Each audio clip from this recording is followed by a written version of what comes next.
From the depths of desperation to the heights of financial freedom, we unmask the stories of courageous warriors who battled their money monsters. Join us to deep dive into Financial Survivor Stories. Hey there, and welcome to another episode of Financial Survivor Stories. Today's guest is Sally Holden. She is the founder of Abundant Heart Coaching. She's helped thousands of women take back control of their life through her kinesiology, her life coaching, and pretty much her joy and passion to help people be the best version of themselves. This podcast today gives you lots of tips and tricks if you're the kind of person that wants to change, move on, be successful, then listen on. So, hello, Sally. Hello. So great to be here with you today, Carly. So good. So you talk about empowered women healing the world. I just think it's such a beautiful concept. How do you think that we empower women to make positive impacts in our society, but still stay vulnerable and true to ourselves? It's such an important question because we can become so focused on the difference that we want to make in the world that we end up actually losing ourselves in part of that process as well. And so part of that is actually empowering and leading ourselves first, I believe. It really is, it's not about being a martyr to other people. It's not about taking over responsibility, because that's a lot of the struggle I see women take in, our everyday life, is that over responsibility for everyone, which means that we become so adaptable and flexible to everyone else's needs that we end up losing ourselves in the process. So I do believe that empowering ourselves first, setting those really, really healthy boundaries for ourselves and for our life, and acknowledging our own capacity, which I think is a really, really important thing, not trying to be superwoman to everyone, and living our most joyful life, or really embracing what is most important to us and leading through that role model example, as well as obviously we get those nuggets through our own learning, through our own challenges, and being able to share and impart that knowledge to others from that place of vulnerability and authenticity, which makes it so much more relatable and so much more, oh, she did it, so I can do it too. I think it's really important to lead with that transparency, because otherwise it can be seen like, oh, well, she's got it all together, her life's easy, as opposed to actually really understanding what it's taken to shift and change our life and really empower ourselves as women. You're quite the financial survivor. Starting from a single mother earning $300 a week to now owning a six-figure business. That's super impressive. That's nothing to be scoffed at, is it? So what is your story? What's the history that led you to, I suppose, obviously starting over financially, but getting to where you are now? It was devastating at the time. In 2008, my marriage broke down. It was devastating to move through that. And at the time, I was only earning $300 a week in a part-time job. And I didn't know really what to do initially. Obviously, there's so much emotion. There's so much rawness. There was so many challenges that come up as a result of that situation. But ultimately, I had that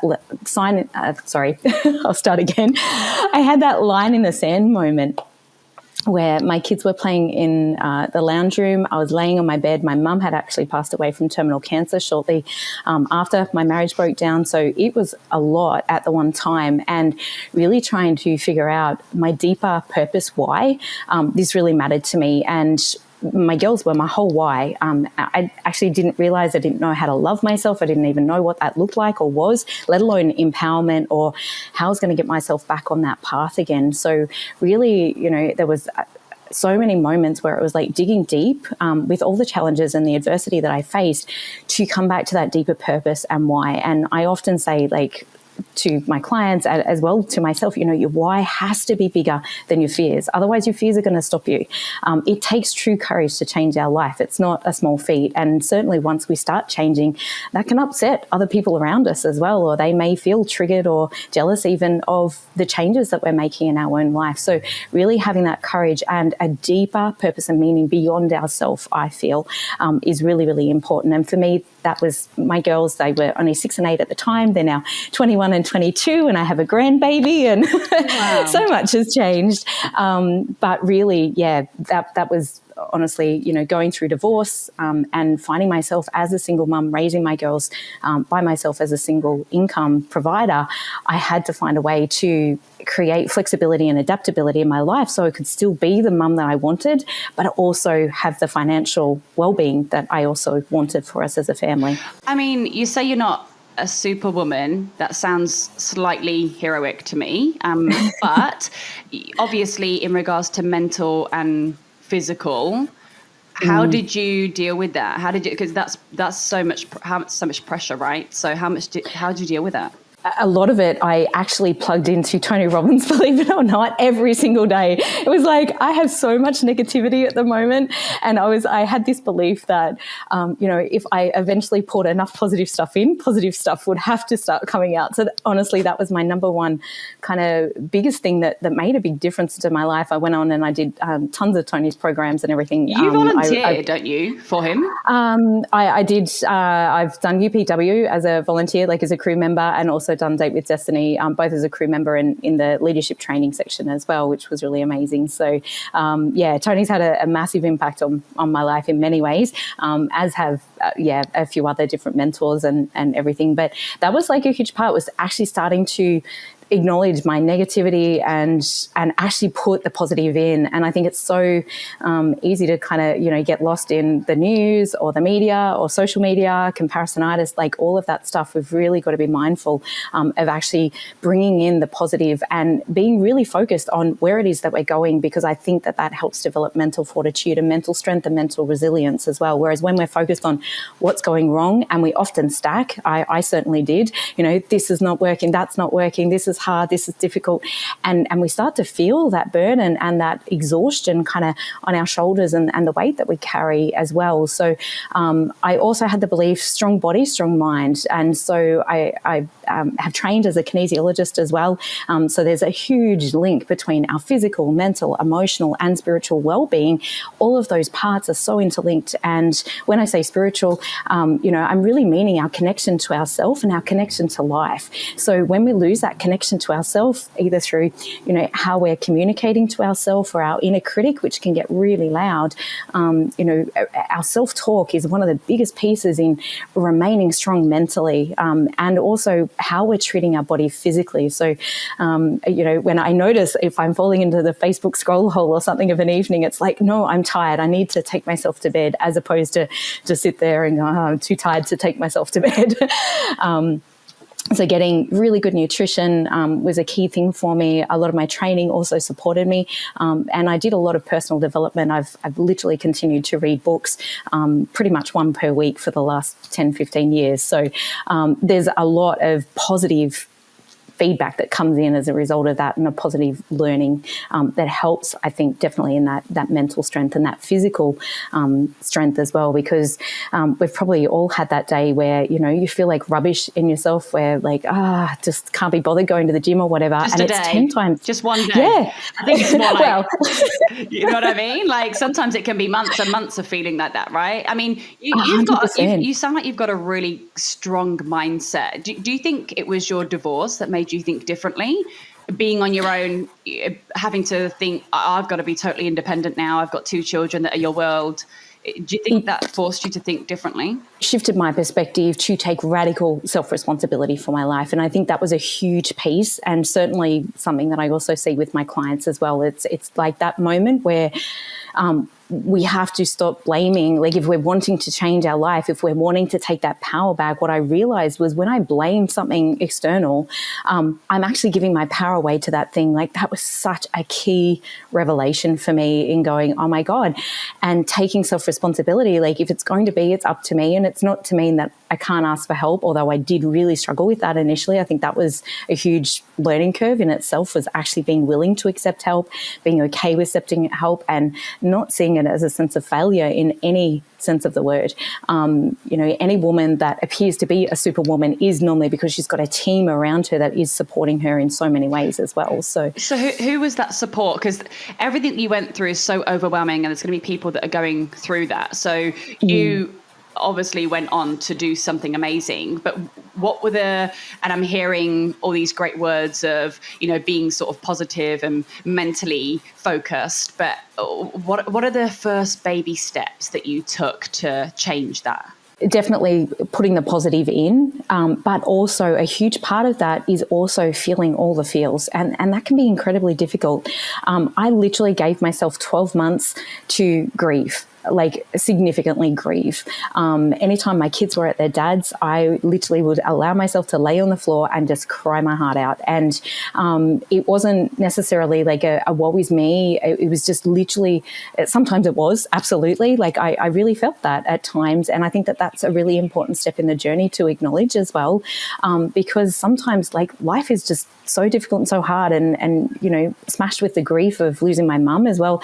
She was such a huge rock and level of support for me at the time that, losing that and the relationship at the same time was in a short period of time was very difficult. So those baby steps were really just like allowing myself to feel, knowing that it would be a process and that this too shall pass. And my bestie at the time had said that, and those were such powerful words for me, that it's like, it's not always going to be this hard. It may feel like it's never going to end or it's never going to change, but this too shall pass. And every single time, and certainly what I've learned over the last 10 to 15 years with the nervous system is when we get into that state of powerlessness or paralysis where it's really hard to actually action something, it's generally because our body is stuck in the freeze state or has immobilized, like suppressed emotion. So by crying, it actually frees up like a lot of that emotion to actually start to flow.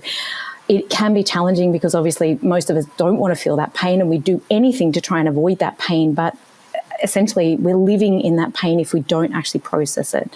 So actually feeling the pain is a huge step, or a baby step, but can feel like a huge step at the time, as well as, like I mentioned, starting to put the positive in and starting to really get clear, where do I want to go? Ask ourselves those powerful questions like, what is important to me? What do I value most? What's the whole reason? Why do I need to change this, or why do I want to change this? Because that gives us the emotional fuel when we are exhausted or when we're feeling down and out to keep moving forward. And I'm certainly not one to really, push ourselves. I've been through burnout as well, and that is disastrous when we keep pushing and hustling, even though sometimes there may be sprints in life that we need to take, if that makes sense. Like, You lost your mother. That is such a hard journey. And then you had 2 children that you had to be there as a mum for. That must have been a really great motivation for you to keep going, right? If there's people out there that's got children, it's so easy. I mean, my mum did the same thing with me. And for those that don't have children, like what is it? It's finding that piece of motivation that keeps you going every day, and it's taking every day by day, right? Not looking at the bigger picture and being overwhelmed and burnout, as you say. What do you think that, like, personally people can do to set that motivation to keep going? I think it's really creating that vision for ourselves of that compelling future, because without a compelling future, even in Viktor Frankl's book, A Man's Search for Meaning, we can tolerate or make it through the hardest of experiences and the biggest adversities if there is deeper purpose and meaning to what it is that we're doing. And Viktor Frankl's story was being in, I don't know if you've read the book personally, Carly, but it's about, he was a Jew in a camp in the Holocaust, and his whole reason for surviving was to ensure that this would never, ever, ever happen again, that he would live to be able to tell the story to ensure that it never, and I've got goosebumps like saying it because it just lands so deeply in the heart. And I think when we've been in a painful place, like, and this was also part of my motivation, I knew the pain of not loving myself, of abandoning myself, of, having a really harsh inner critic that tore me to shreds. And so when we've been through that pain ourselves, like, a lot of the people I work with are deeply sensitive. They've got a big heart. They care deeply.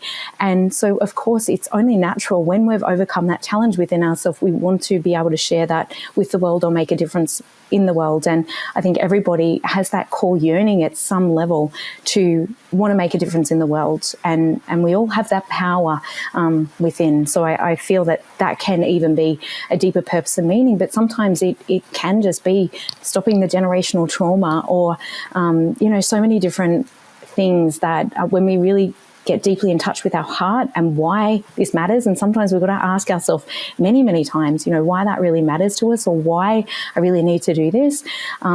It really does change how we face challenge and adversity.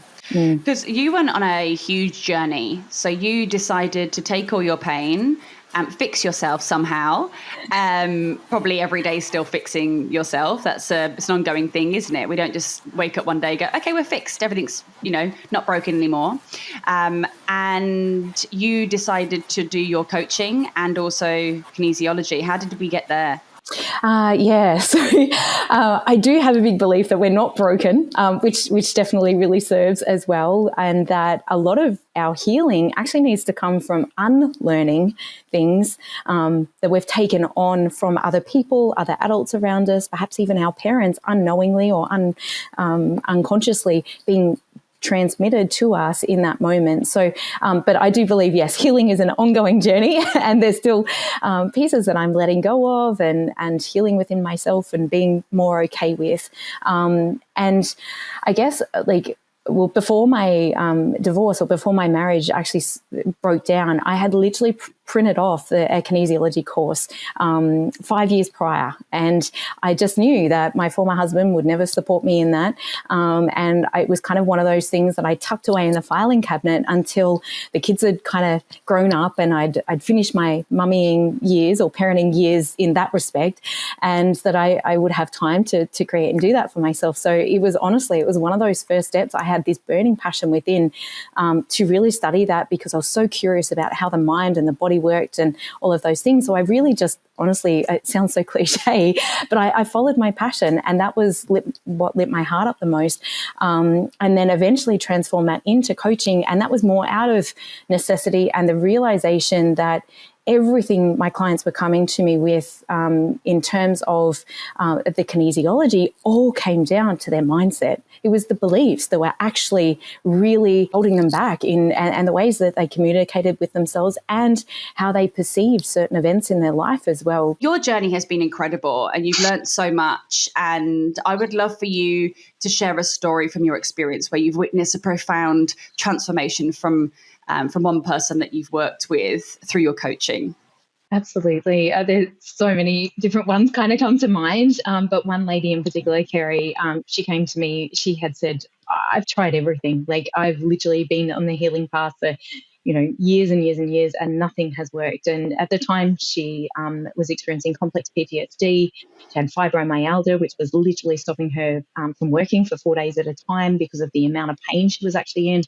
She said she was about 20 kilos overweight. She'd just come out of a marriage that was quite detrimental to her well-being and had significant unhealed trauma from her past as well. So she felt really, really stuck.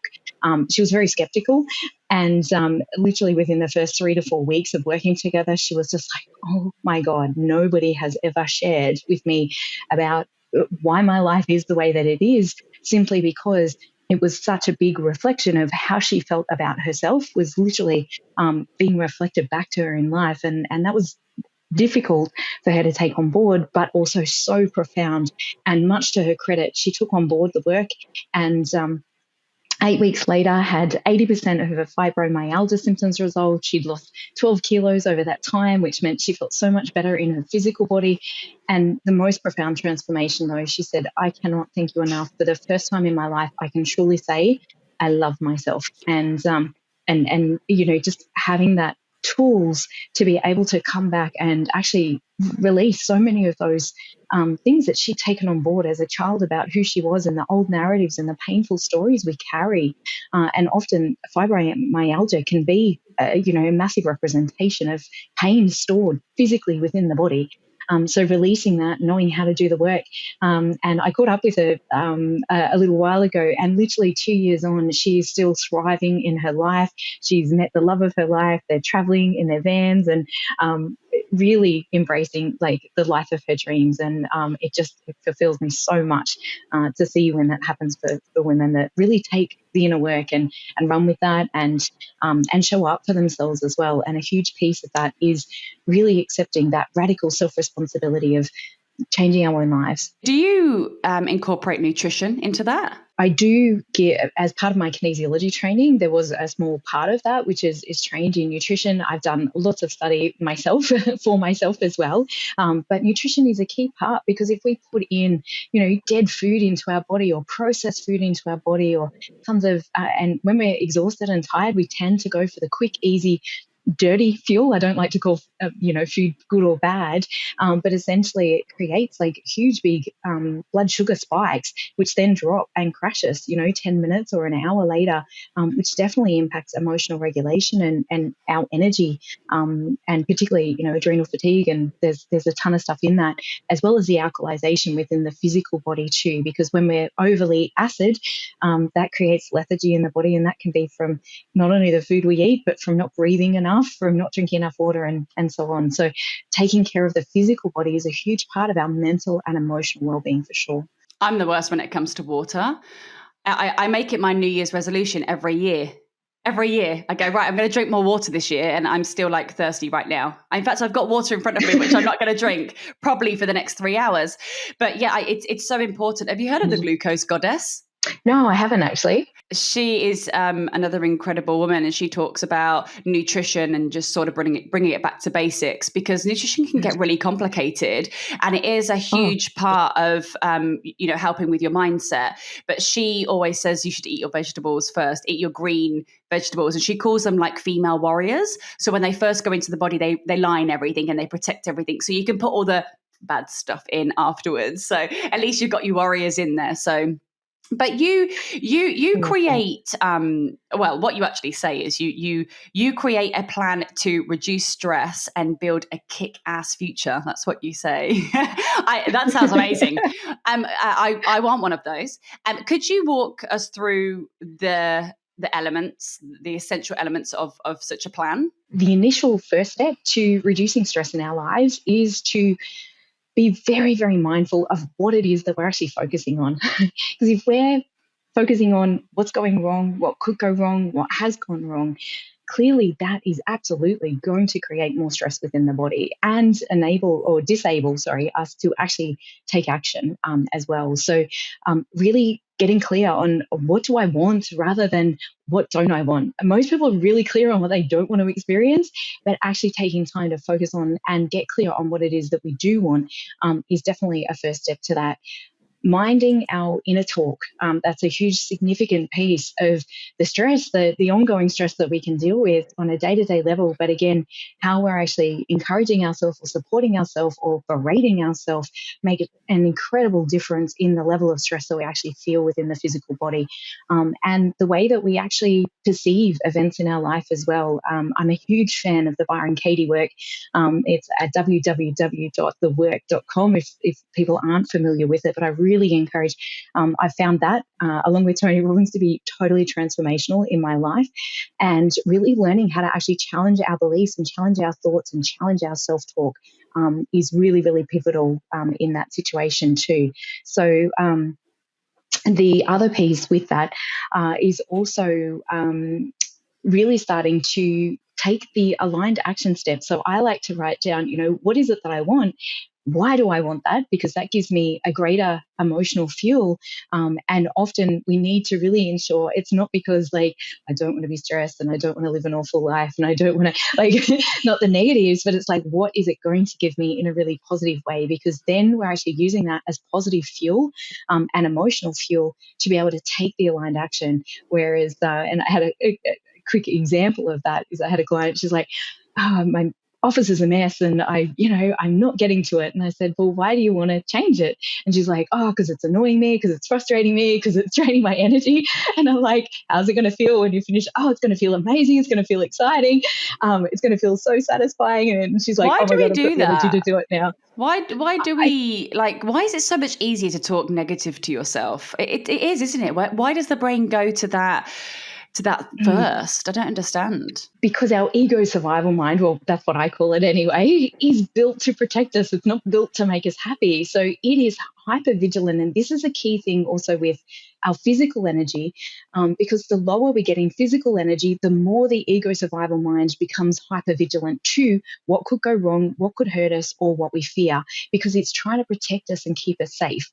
So that's why it's always focused on the negative, because it's trying to be risk adverse. But all it does is, we have to learn to become the master of our mind, not let our mind be the master of us.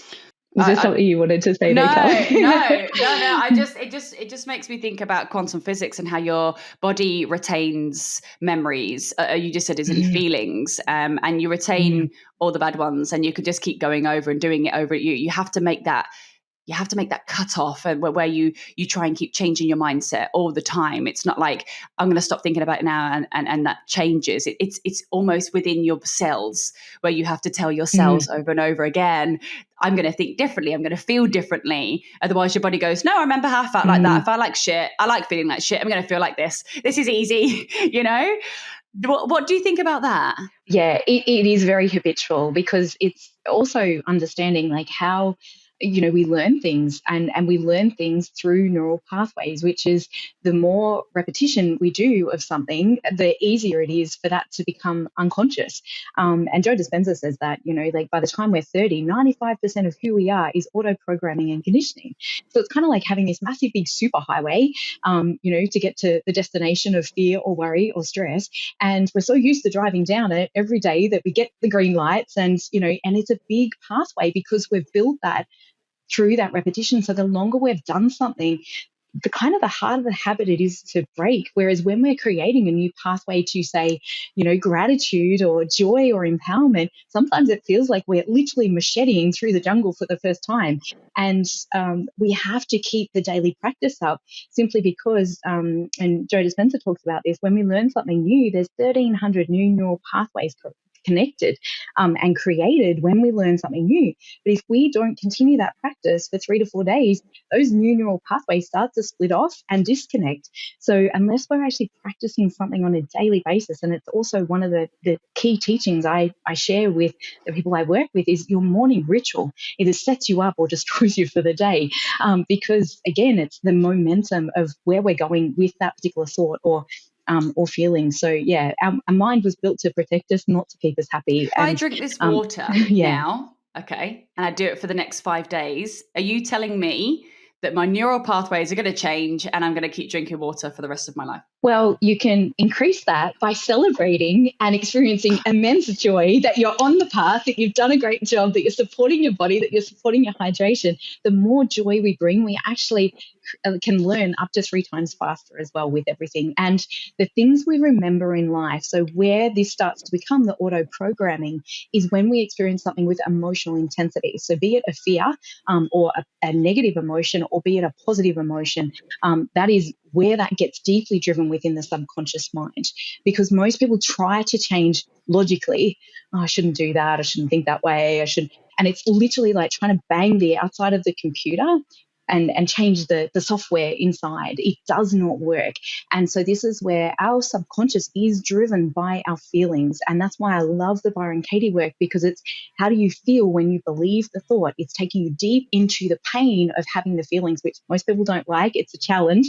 But when we allow ourselves to go deep with that, and how do I feel if I didn't have the thought? The brain goes, oh my goodness, that thought is not helping me anymore, because all of our thoughts were once pro-survival, meaning they were helping or trying to help keep us alive. So the more we challenge those thoughts through that process of how do I feel with the thought, how do I feel without the thought, now the mind's going, oh my God, that doesn't help me at all. It makes me feel like rubbish. And that is the pathway to actually creating change within our subconscious, which is 95% of our programming that's running us. You've had over 1,500 clients. So have you seen a certain pattern pattern that like the struggles that are, it's the same pattern over and over again with different people? Different flavors and different journeys, but being a human is definitely has its similarities for sure. And I believe that the biggest one that we all have, which I believe again comes from our ego survival mind, is that I'm not enough. We can have so many versions of that. I'm not smart enough. I'm not wealthy enough. I'm not thin enough. I'm not pretty enough. I'm not strong enough. I'm not smart enough. Like there's so many versions and so many flavors of how we feel that we're not enough. And I do believe it is one of the biggest challenges, because in order to feel that we're worthy of love, we feel like we've constantly got to prove how we're enough in life. And I think that that is one of the biggest challenges that we have as humans. And the only way to get off that treadmill or that hamster wheel, because we can spend a lifetime, and it doesn't matter how much you do, if you're holding that belief, you will always feel that you're not enough. Doesn't matter how much you achieve or how successful you are. There is no exiting that feeling until you've actually challenged the thought. And that's where I use the Byron Katie work with that as well. I've done tons of work, the Byron Katie work on myself with that. But definitely I feel that that's the number one. I'm not worthy, which is a similar version of that, is another struggle that many people go through, along with, particularly for women, and why I spoke into the Superwoman thing is because I think, I don't know whether you've seen the new Barbie movie, but I cried. I mean, I sobbed in that moment where the lady was sharing all of the pressures that women feel today, because it is just so incredibly true of, well, I've got to be thin, I've got to be healthy, but I've got to be healthy for the right reasons, and I've got to be this, and I've got to be that, and all these conflicting messages, which, you know, we can really try and take on board and try and be, but like there's only so many things that, you know, you can kind of do around that before you feel like you're literally sending yourself crazy and everybody else has a different opinion.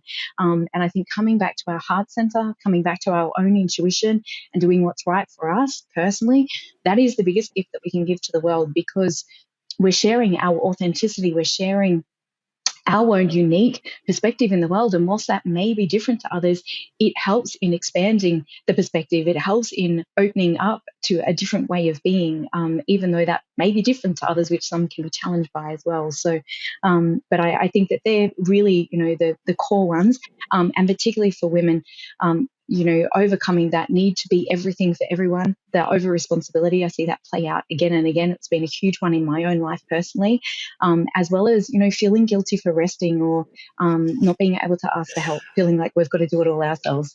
Yeah, I feel like they're the biggest ones. No, I agree. Like I feel guilty. You know, as a business owner, I think that we all go through that moment where we're sat there and we've got a billion things to do, and whether it's in personal life, whether it's in business life, and you do feel guilty about stopping.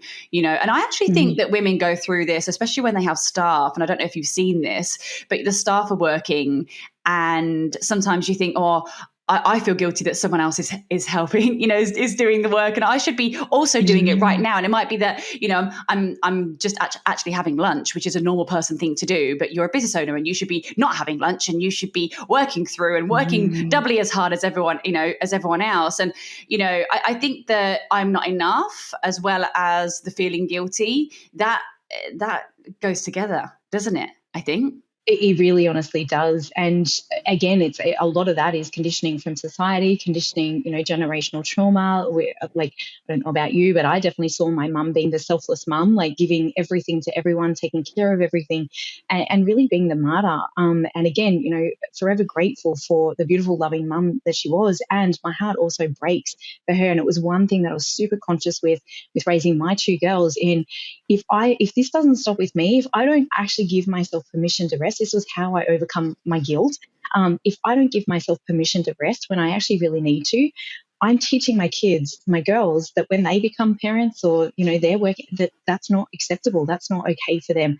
And that was the one, it was like my love for them. I'm like, I don't want that for them, which really helped me to break some of those things for myself as well, for sure. But another deeply ingrained thing, and I think this came about more from the Industrial Revolution, was unconsciously we can tie our value and our worth to how productive we are. So when we're not productive in, you know, the way that the world defines productivity, we can feel unconsciously worth less and value less. So again, if we're not aware of these things that are deeply driving us unconsciously, it can make it really hard to stop and actually just rest or take care of our body or tune in. And I think with the fast-paced world, so many women are either in denial or disassociation of how they actually really feel, which actually kind of is like putting a happy smiley face over the empty fuel tank. No, it's all good. It'll be fine. Until one day it's actually not. And I think we really struggle with that as women. And I certainly did when I went through burnout myself. Because how do you do that then? How do you do that? You need to feel your feels, which are negative, but you also need to be positive at the same time. How do we do that? I think it's such a mixed message, right? Like it's, and I think it's really allowing ourselves to. It's not. I've heard some people say toxic positivity, and I wouldn't like go that far, like in saying that it's toxic positivity. But I think that we can be taught. I know for me, it's taught my emotions are wrong. Go to your room if you're unhappy, and only come out like when you're happy. So that was a deeply impact message where I felt like my emotions weren't okay. I had to contain myself within that. And so we can be taught, I just need to present this happy, bubbly, smiley face. It's not a fake happiness that I'm talking about. It's actually allowing yourself to really feel what you're feeling. And I find when I give myself to that feeling fully, which is difficult and does take courage, the more times you do it, the easier it becomes. But when I allow myself to feel it fully, I'm now processing that through my nervous system. And generally, it is literally a 5 to 10 minute process. If I don't do that, if I'm suppressing it or pushing it down or denying it or any of those things, which can absolutely be coping mechanisms that we've been raised with, if I do that, I'm feeling that low level emotion for days, weeks, or months on end. So really allowing myself to feel it fully allows me to fully process it. And generally, I will feel so much calmer after I've fully felt it. And then I might gently retune to, what do I want? Where am I going? And it's kind of like hitting the reset button, if that makes sense. So it's not a doing both at the same time. It's a process of allowing yourself to move through that emotion and then coming back to, hang on, what's really important to me? Where am I going? Who am I? Reminding ourselves again of our heart energy, not what our head or inner critic might be saying about us at the time. That's empowerment right there, isn't it? Is taking time out to understand your own feelings. But also, I think it's about looking at something negative and perhaps hearing what you're saying. It's finding the joy in that and what you can do to use that emotion to propel you into your future. I don't know, being grateful for whatever's happened. Obviously you went through a horrendous divorce and, your mother died. But from that, there has been joy that's come from that, and I think that's probably, and talking about a joyful life, you've written a book on it. You're that joyful. You wrote a book on being joyful. What's in the book? The subtitle is Align Your Heart, Speak Your Truth, and Embrace Your Freedom. So it's really about coming back to your heart and listening to your heart guidance, because I feel, particularly with the mind, we can often be in the, this is what I have to do, this is what I need to do, all those thoughts about who we need to be for everybody else, and we lose ourselves in the process. And this was actually a guidebook that I wrote for my girls when they flew the nest, as a way of like healing myself, but imparting my greatest wisdom and learnings of what I learned about life and through my own journey around that. So a huge part of that is remembering that we're a divine creator, that if we're wanting to change our life, like so many of the themes and topics we've spoken about today is literally in the book, remembering our own power, and that's our connection to our own inner power, not power over others, but the alignment within ourselves, and remembering that we actually get to shift and change internally. And as we do that, that will be reflected back to us differently in the external world as well. I've got nuggets in there around how I change my wealth. I've got nuggets in there around the physical body and how to take care of the physical body. Just so much of, all little bits and pieces of how to actually live a more joyful life. And it's not about being joyful all the time either. It's about understanding life is going to have the ups and downs and the challenges and everything else. But how do we use those through changing our perception of those particular events? So for me, with my mum passing and my marriage breaking down, and it took me years, by the way, this was not like a quick, oh yeah, like I just feel better. It literally took me probably 2 years to come to this realization, but a profound soul level. And for me, this is more a very high level perspective, was realizing that on a soul journey, I was really here to learn how to love myself. And without those two experiences, I would have had no need. I had other people filling that hole, so to speak. And it wasn't until that was removed where I was able to see with glaring contrast that, oh my gosh, I have no idea how to love myself. And then, sharing that gift with others in teaching, how to actually really love yourself and how to empower yourself and how to be able to change your life. So lots of nuggets in there around that. Right. Lots of practical tips and techniques. If I wake up tomorrow and I'm like, right, I have completely understood everything that you said, Sally, and I want to change. What are three easy steps that I could wake up tomorrow and start doing?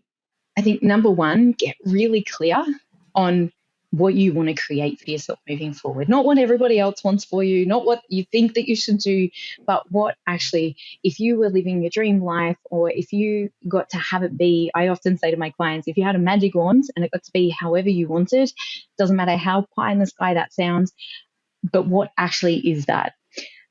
And then how would I feel if I had already created that?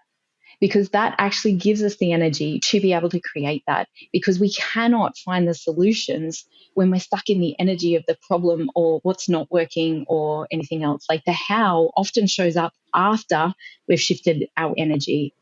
So I think that's a really important piece. And then the third piece is finding, positive things that can support you in your journey. So whether that's, positive mentors through books or audios or podcasts such as yours, or, just anything that actually makes a difference, or finding a mentor or somebody that has been there and can actually guide you through that state and help you to overcome the challenges. I don't know about you, Carly, but I like moving fast, and I like, if I'm going to change, it's like I want the fastest and easiest pathway forward. It may still involve a lot of challenge and a lot of, self-responsibility and learning. But if there's somebody else that's done it faster and, I can learn from them and cut maybe 10 years of time off, that's super valuable, I think, as well. I always say a million times, and people are probably bored of me saying it, to be honest, but knowledge isn't power, action is. Because I feel like you could have all the knowledge in the world, but if you don't do anything about it, nothing actually changes. So tomorrow, number one, I'm going to be very clear on my direction, and my dream would be that I just drink lots of water and I don't have to think about it. And it's just something that I don't have to think. I get to the end of the day and I think, oh no, I haven't drank any water. I'm going to do it that's going to be my dream, and I'm going to execute it. So number two would be, I'm going to feel how I'm going to feel. So my face is going to be lovely and juicy with all the water, and I'm hydrated, and my brain works obviously because I'm hydrated. And then number three, what I'm going to do is I'm going to speak to other people that like drinking a lot too. Water, obviously. So those are the three things that I can do. I think, it's easy, isn't it? Like when you know how, it's just making it a habit. It's doing it over and over again, because I can do that tomorrow, but then I can get up the next day and think, I can't be bothered today because I'm feeling a bit shitty today. So I'll probably do it tomorrow, but that's where the action comes in. When we learn, knowledge is power, but it doesn't become wisdom until we've actually taken action. Otherwise, we've learnt nothing. And I truly believe that. But the other pieces that I'd add to that, what you just mentioned as well, is we need to break it down to small incremental steps. Because often, like thinking about like maybe drinking 3 liters of water in a day feels overwhelming, or it feels too hard.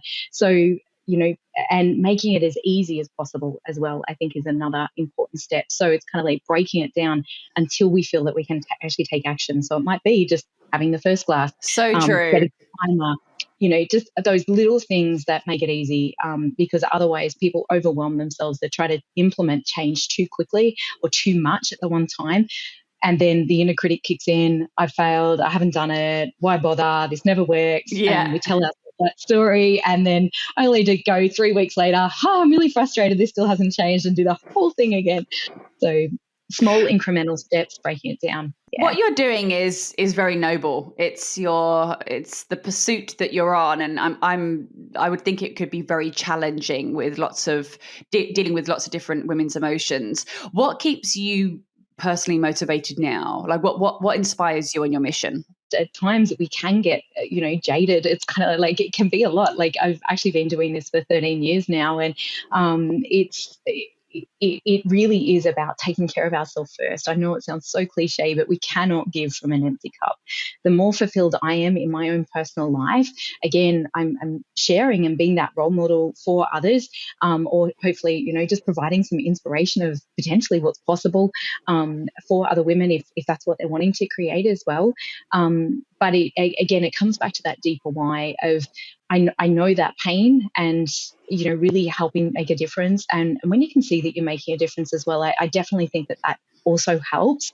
But it can't be the only reason why we're actually showing up. And for me, I really do feel like it's a personal life purpose to be able to help shift generational trauma, to help women overcome their own stuff, so we're not actually passing that on to our kids. And that has been a huge reason why I've done the work I've done personally for myself, but also what lights me up the most when other women are like, oh my gosh, yes, because when we care deeply about our kiddos, we don't want to be necessarily passing on the fact they feel guilty for resting, or they feel shame for being lazy, or any of the statements that may have impacted us as a child and as an adult as well. But what's your future look like? Obviously you've got your kinesiology and your life coaching and your book and taking over the world. What's the future? I mean, what do you like? Obviously the future for you, but what sort of shifts do you want to see in society that perceives and supports women's empowerment? I really feel like a huge gap that needs to be bridged is actually women and men truly appreciating each other for what each other bring. I think for far too long, women have been trying to prove that they are men or are just as capable as men. And it's actually creating greater challenges for us as women as well, because men feel displaced. I don't know how to show up in our lives if we're like, completely independent and I don't need you and I don't need your help. I feel like there's this real confusion going on at the moment. And I really feel like when we can really deeply appreciate both a woman's strength and a men's strength, and again, there's physical differences that show us, innately those strengths. And definitely, a huge part of that is us all getting more deeply connected to our heart and to operating from that place of love, not from fear or feeling like we're not enough. Because again, when we're feeling frustrated, perhaps at some of the attitudes and things that are coming up, particularly from men in society, and I don't think it's helpful to generalize, but it's kind of it's hard not to, obviously, in this conversation. I'm not a feminist, but I am a feminist. I'm not a feminist, but I'm going to be really It's difficult, isn't it? I think that the world is making women be this strong person, which and to be vulnerable isn't strong. So it's almost like saying I'm okay all the time, but inside I'm not enough and I will never do what everyone needs me to do. And it's the self-talk that really is turning you inside out, instead of being on. I think there's a balance between, because I think that men go through things too, and I think they need to feel empowered in what 100%. They do. And it's I always say this, for relationships to work, there has to be one masculine and one feminine energy. If you're both being this strong, totally. Masculine type, where's the feminine energy? And it's okay for you to be feminine. No, I love it. And some of the takeaways that I've taken today, it's just like stop blaming yourself and giving away your power. You said that very early on, and it's amazing, because I think that's really important. When you start saying I can't level up to be like this man, well, you're giving away your power. Your power is your vulnerability, your feminism, the way that you can be caring and empathetic and all those sensitive things. And there's a lot of times that people will turn around and say, sensitive isn't a great quality. Oh, you're so sensitive. You know, a lot of people have told me that. And I'm like, I love being sensitive because I feel everything and I can feel you and I can understand and read a room. And sensitivity is and I think a lot of women get told that they should not be sensitive, that you're too sensitive, 100% agree. And I literally had exactly right? the same message. Yeah. Yeah. And I couldn't do what I do without that. Yeah. Same. Well, I mean, yeah, you must be the most sensitive person on earth to do what you do, helping thousands. So looking into the future, then what do you see for yourself? What is going to become of Sally? What are you going to do? So last week, I actually wrote my next book, which was 50,000 words in a week. And it was done in an amazing container. But yeah, lots of just flow. The message was pouring out of me. I'm deeply passionate around changing the conversation around mental health. I think burnout plays a far greater role in mental health challenges than what and again, I'm conscious of saying this, but like with what Western medicine currently diagnoses, and I think it kind of ticks a checkbox. And I love Western medicine. If I cut my leg open, I would absolutely, go get stitches tomorrow or today or whenever it happens. But I think that there's a huge gap, particularly when it comes to burnout and physical exhaustion. And I think that it is such a relevant conversation right now, particularly after going through COVID and all of the challenges literally over the last 3 to 4 years, where people have been thrust into such uncertainty, so much more fear, not knowing, if their futures are certain or what's happening, and really being able to understand and have the tools not only to build resilience, but also to support themselves mentally, emotionally, and physically, and really regain that connection back to self. So that's what I'm very, very passionate about. My new book I'm planning on releasing in January or February next year. It'll probably be closer to Feb with timing. And that will definitely be all about healing and overcoming burnout and the key steps of what to actually do that. But it also goes into like a lot of what we've spoke about today of, the pressures that we feel as women, and how to actually start to work with our beliefs and thoughts of what is actually keeping us stuck, and particularly on that hamster wheel when we feel we've got to be everything for everyone and can't actually rest. So very relevant, I believe in.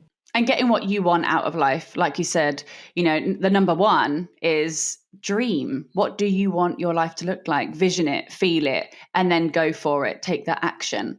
I have a bit of a tradition on this podcast, which wasn't in the questions.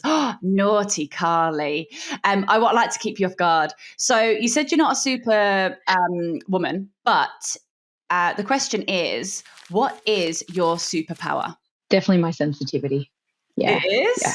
For years, I thought that it was what was most wrong about me, and being able to actually see that my sensitivity is absolutely my biggest gift, is absolutely, 100% my superpower for sure. And the willingness to be vulnerable as well. I think, that takes tremendous courage to do that. But definitely my sensitivity. Second to that would be my determination, which I believe I got from my dad.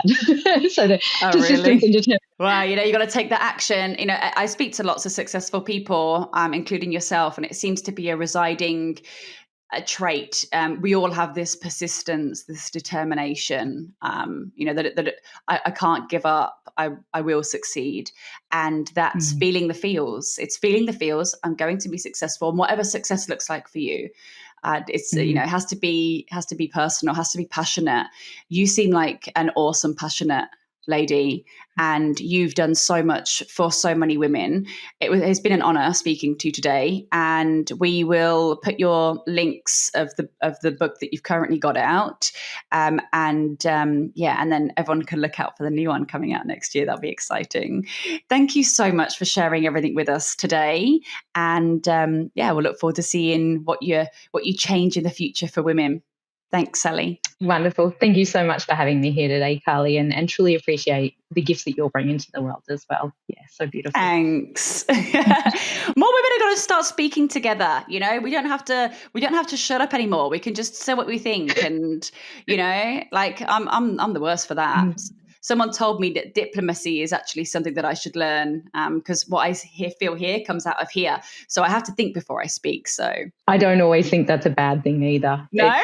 Sometimes, being a straight shooter, speaking from the heart, it's actually a gift. And whilst sometimes other people can have difficulty in having that land for them, it may actually be a very pivotal thing that they actually really need to hear.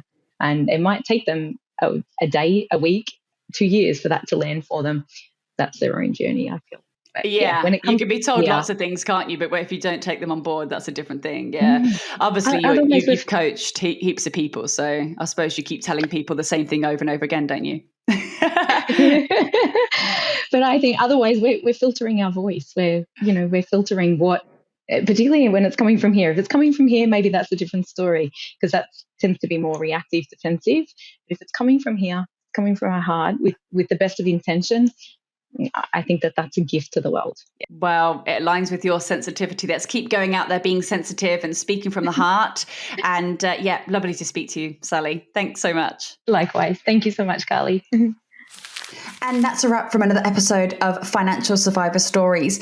We're not just about stories, we are about solutions. If there is something in your financial world that is not adding up, you need to start taking action. For financial fixes that put you first, and for more information, visit getmyrefund.com.au and stay tuned for more ways to become financially successful. See you soon.